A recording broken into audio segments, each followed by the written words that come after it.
وهكذا قررت بعد ذلك أن أترك السعودية وأرجع، ورجعت فعلا إلى اليمن ودرست في جامعة صنعاء في كلية الآداب في قسم الدراسة الإسلامية سنة كاملة ترمين، ثم لم أستقر بسبب أنني وجدت هناك كذلك مضايقات من الوهابيين في الجامعة نفسها، فقلت في نفسي هربت من وهابيين السعودية ورجعت إلى وهابيين اليمن، وبدأت أتضايق منهم ومن سخرياتهم. بدأ الدكتور في الجامعة كذلك للأسف الشديد دكتور معروف كان وزيرا كذلك، بدأ يتمسخر من الإمام ويتكلم في الإمام بطريقة عجيبة جدا، وبدأ لا أستطيع في الجامعة وأنا في بلدي أن أرد عليه بكلمة.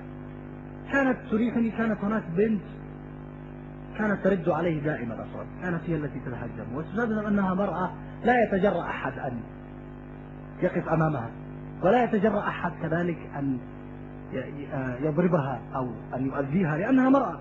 كان كلما يتهجم على الشيعة تقول له احترم نفسك أيها الدكتور، لا تتكلم في مذهب الشيعة. تقول لها أنت شيعية، تقول لست شيعية ولكن أنا لا أسمح لك أن تتكلم عن الشيعة.